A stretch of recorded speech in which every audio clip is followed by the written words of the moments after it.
رسول کہہ رہے رو نہیں، وہاں روتے ہیں، جہاں رسول کہہ رہے رو،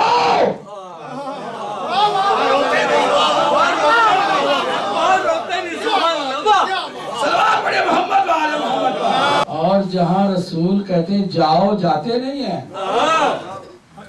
اور بہانہ ہے کہ رسول اللہ کا آخری وقت ہے، رسول کو ہم کیسے چھوڑ کے جائیں گے؟ واہ واہ سبحان اللہ، اچھی صحبت کا آپ کو چسکا لگا ہوا،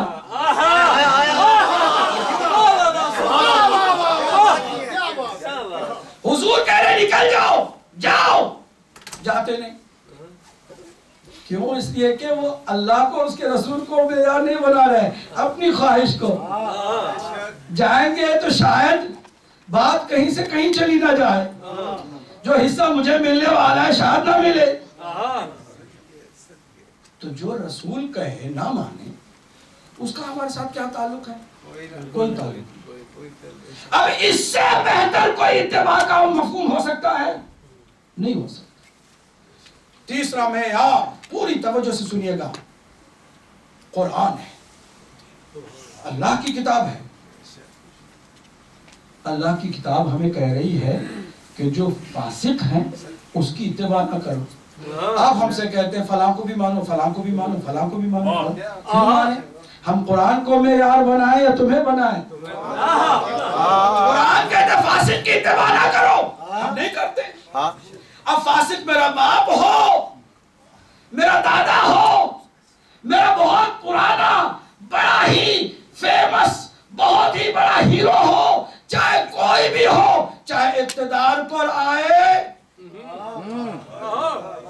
یا حکومت پر آئے، ہمیں یہ نہیں دیکھنا ہے، دیکھنا یہ ہے کہ فاسق ہے کہ نہیں ہے۔ فاسق ہے، قرآن کہتے ہیں فاسقوں کی اتباع نہ کرو۔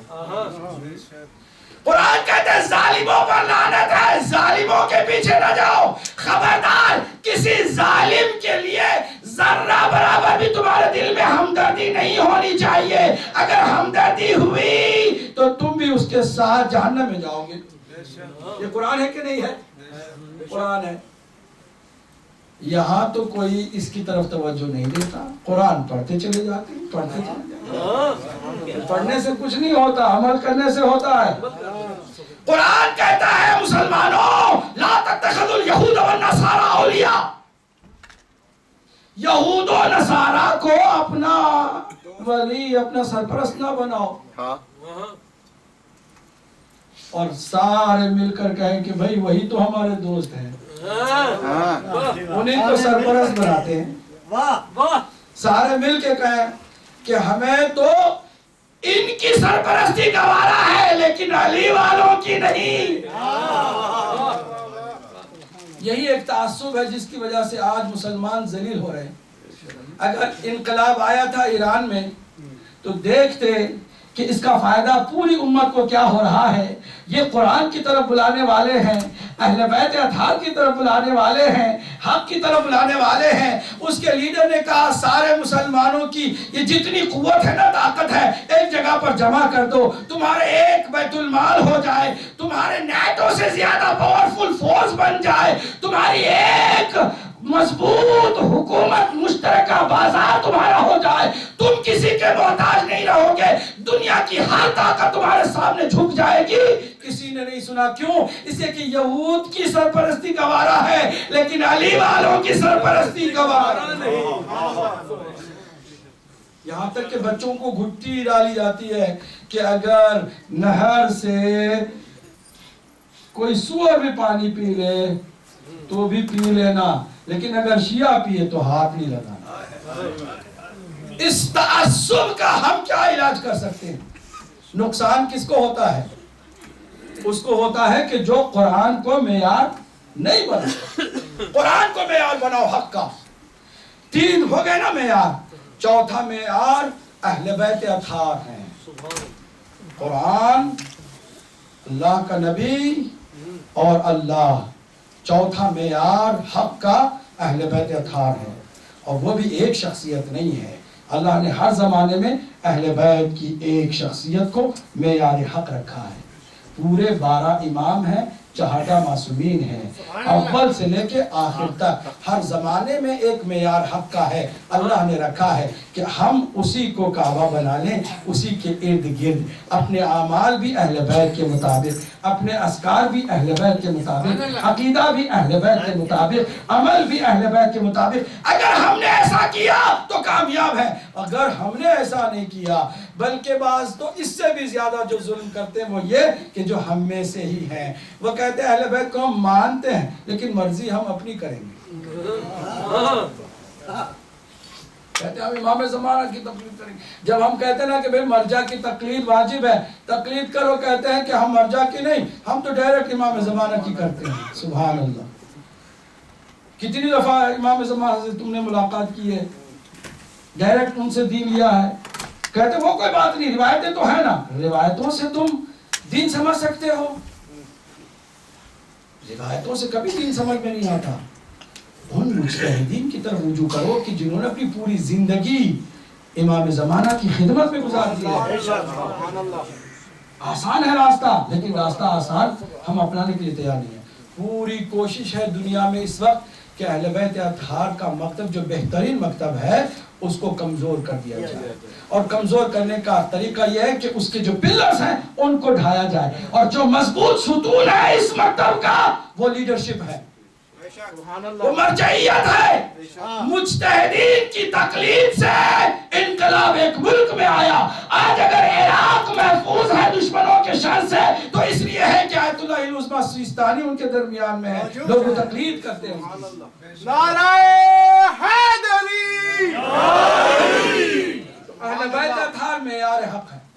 اب ذرا علی کے ہوتے ہوئے نہ ہم رسول اللہ کی شریعت علی سے لیں، نہ فقہ علی سے لیں، نہ عقیدہ علی سے لیں، بلکہ کہیں کہ نہیں صحابہ کو بھی ہم معیار حق مانتے ہیں، صحابہ کا ہم احترام کرتے ہوئے پھر ایک مرتبہ ہمارے بھائی جو ہمارے بڑے بھائی بھی ہیں، بڑے بھائی اس لیے کہ تعداد میں زیادہ، اور ہم واقعی اتحاد بین المسلمین کے دائی ہیں، خدا شاہد ہے کہ ایک ایک کلمہ گو کو میں اپنا بھائی مانتا ہوں۔ یہی وجہ ہے کہ اہل بیت اطہار نے کبھی بھی ان مسلمانوں کو کافر نہیں کہا کہ جنہوں نے رسول اللہ کا کلمہ پڑھا۔ سبحان اللہ! یہ تو وہ ہے کہ جو بات پر کفر کا فتویٰ دیتے ہیں، اور یہ وہ ہے کہ جو لگاتار اہل بیت اطہار کے پیروکاروں کو ذلیل کرنے کی کوشش کرتے رہتے ہیں۔ لیکن ہمارا طریقہ کار اہل بیت اطہار کو ہم نے معیار بنایا کہ نہیں بنایا ہے؟ حق کا معیار بنایا ہے۔ اگر اہل بیت نے کسی کو کافر نہیں کہا تو ہم بھی نہیں کہیں گے، نہیں کہیں گے، بڑے بھائی ہیں۔ خدا گواہ ہے، میں پوری ہمدردی کے ساتھ، پورے یقین اور اطمینان کے ساتھ کہ جو میں کہہ رہا ہوں حق ہے، چیک کرنے کے بعد، سینکڑوں کتابوں کی تحقیق کے بعد، خدا گواہ ہے بالکل ہی ان کی بھلائی کی نیت سے، نیت خیر سے، آج انجمن حسینی کی اس مجلس سے انہیں ایک پیغام دیتا ہوں سوچنے کا، غور کرنے کا۔ بتاؤ کہ سنت محمدی، شریعت محمدی، دین محمدی کو محمد مصطفیٰ صلی اللہ علیہ وآلہ وسلم کے بعد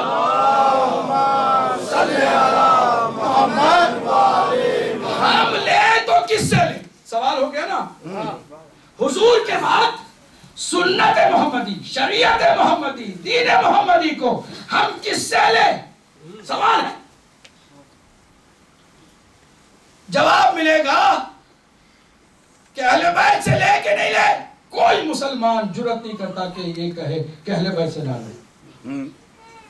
الحمدللہ کہتے صحابہ سے بھی لے، ہم کہتے چلے ان سے بھی لیتے ہیں، ازواج رسول سے بھی لے، ہم کہتے ہیں اس سے بھی لیتے ہیں۔ لیکن اگر کوئی بات ہم نے صحابہ سے پوچھی، وہ بات اہل بیت کی بات سے ٹکرائی، ہم کیا کریں؟ یہ پیغام سارے مسلمانوں کے لیے، میرے تمام بڑے بھائیوں کی خدمت میں مؤدبانہ پیار سے ہمدردی سردی کے ساتھ نیت خیر کرتے ہوئے سوال کر رہا ہوں کہ حضور کے بعد پیغمبر کی سنت کو، پیغمبر کی شریعت کو، قرآن کی ترجمانی کے لیے، وضاحت کے لیے ہم کس کی طرف رجوع کریں؟ اہل بیت، اصحاب، ازواج، 3 گروہ سے زیادہ تو نہیں ہے نا؟ کوئی مسلمان یہ تو نہیں کہتا منافقین سے بھی لو؟ کوئی کہتا ہے؟ یہ اور بات ہے کہ بہت ساروں کو غلط فہمی ہوتی ہے کہ جو منافق ہے اسی کو صحابی سمجھتے ہیں. یہ غلط فہمی کا نتیجہ ہے، لیکن کہتے نہیں ہیں. بھئی صحابہ میں سارے کے سارے اگر عادل ہیں تو پھر منافق کہاں ہے؟ قرآن کہتا ہے منافق بھی بھرے پڑے، اور اللہ تو کہتا ہے کہ اے حبیب تمہارے اطراف ہی ہیں، بہت دور نہیں ہے، تمہارے وزن میں ہے، تمہارے اطراف میں. یہ قرآن ہے. قرآن معیار ہے کہ نہیں ہے؟ معیار ہے.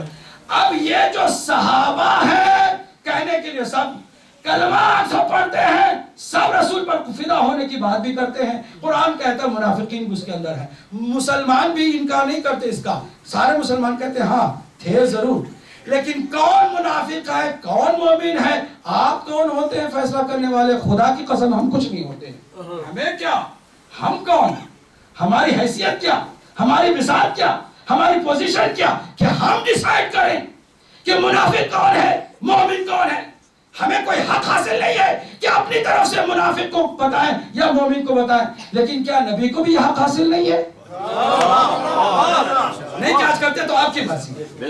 بھائی نبی کو بھی حق حاصل نہیں ہے کہ بتائیں کہ منافق کون ہے مومن کون ہے؟ کہتے کیوں نہیں؟ ان کو تو حاصل ہے. تو پھر پیغمبر اسلام سے پوچھتے ہیں یا رسول اللہ آپ کے درمیان 1.25 لاکھ سے زیادہ صحابہ کرام ہیں، اس میں قرآن کہتا ہے منافق بھی ہیں، آپ بھی کہتے ہیں منافق بھی ہیں، ہمیں بھی معلوم ہے منافق بھی ہے، ہمیں نہیں معلوم اس میں منافق کون ہے مومن کون ہے. تو اللہ کے نبی کہتے ہیں کہ قیامت تک کے لیے میں ایک معیار دیتا ہوں، ایک کرائٹیریا دیتا ہوں قیامت تک کے لیے. صرف صحابہ میں نہیں بلکہ مسلمانوں کی امت کے اندر جب بھی کوئی اختلاف ہو، معلوم نہ پڑے مومن کون ہے منافق کون ہے، تو اسی معیار کو سامنے رکھو. یا علی حب کا ایمان و بغض کا کفر و نفاق.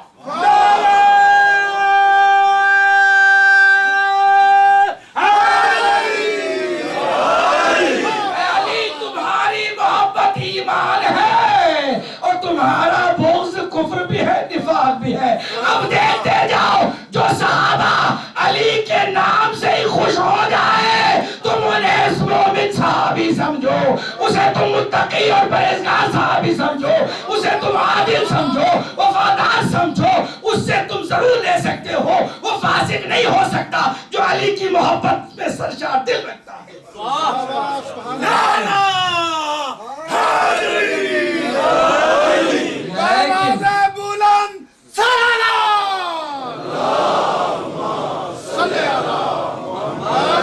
لیکن اگر کوئی ذرا برابر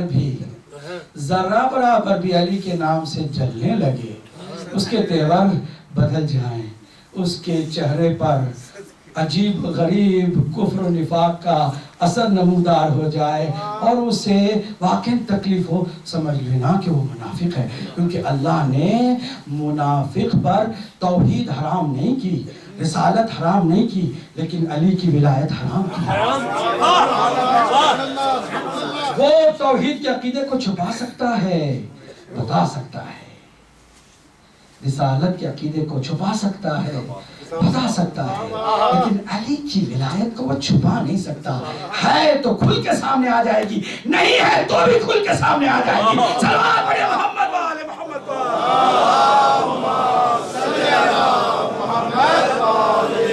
اب میں آپ سے پوچھ رہا ہوں نا سوال کہ یہ جو 3 گروہ ہیں، منافقین تو نکل گئے نا. منافقین جو علی سے جلے وہ منافق ہیں اور ان سے ہمیں لینا دینا کچھ بھی نہیں ہے، ان کو تم الگ کر دو. اب خالی جو جلتے ہیں وہ منافق ہیں، تو جو لڑتے ہیں وہ کیا ہیں؟ اللہ اکبر. پھر بھی مسلمان کنفیوز ہے، پھر بھی علی سے لڑنے والے کو رضی اللہ کہتا ہے، پھر بھی علی سے جھگڑا کرنے والے کو احترام کی نگاہ سے دیکھتا ہے، پھر بھی کوئی علی سے لڑنے والے کو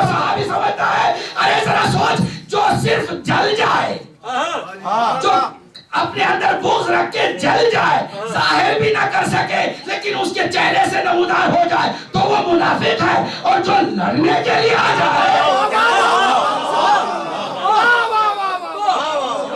پھر بھی تم لے کر ڈھنڈورا پیتے رہو، نہیں جی وہ بھی غلط فہمی کیا تمہیں غلط فہمی ہوئی ہے؟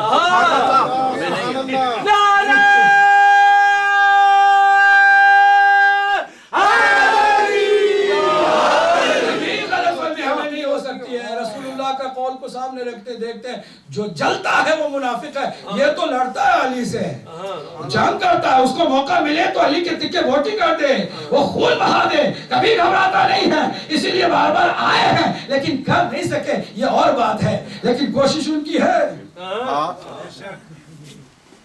اگر کربلا میں یزید نے پانی بند کیا تھا تو اس نے کوئی نیا فارمولا استعمال نہیں کیا تھا، اس نے اپنے باپ سے سیکھا تھا۔ جنگ صفین میں اس کے لشکر کو غلبہ حاصل ہو گیا تھوڑی دیر کے لیے، تو فرات ہی تھی، وہی فرات کہ معاویہ کے لشکر نے قبضہ کر لیا۔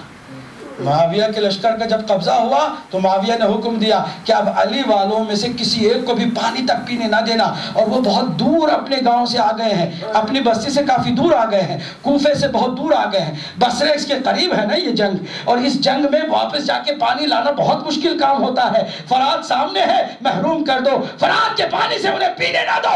علی والوں کو پانی سے روکنے والا یزید پہلا نہیں ہے، اس کا باپ پہلے ہے، اس کے بعد یزید ہے۔ پھر اس کے بعد میرے مولا نے کہا آ جاؤ میرے جیالو، جمع ہو جاؤ۔ جمع ہونے کے بعد کہا تم پانی پینا چاہتے ہو نا، پہلے میرے دشمنوں کے خون سے اپنی تلواروں کو سیراب کرو، پھر تمہیں پانی ملے گا۔ جوش دلائے میرے مولا نے، اور پھر مولا علی کے لشکر نے ایسا حملہ کیا کہ وہ جو بزدل تھے بھاگ گئے۔ پھر قبضہ فرات پر علی والوں کا ہو گیا۔ کسی علی والے نے، ہم جیسے ہیں نا، ہم بھی بڑے نادان ہیں، کبھی کبھی حق کو چھوڑ دیتے ہیں، کبھی کبھی ہم بھی باطل کی طرح بولنے لگتے ہیں۔ اس علی والے نے بھی باطل کی طرح بات کی کہ یا علی اس نے پانی بند کیا تھا نا، ہم بھی بند کر دیتے ہیں، وہ بھی تو کافی دور سے آئے ہیں، وہ تو ایسے ہی پیاس سے مر جائیں گے۔ علی نے کہا کہ ہم ایسا نہیں کریں گے۔ اللہ اللہ اکبر۔ میرے مولا نے کہا ہم ایسا نہیں کریں گے۔ ارے ہم بھی ایسا کریں گے تو فرق کیا رہ جائے گا معاویہ میں اور علی میں؟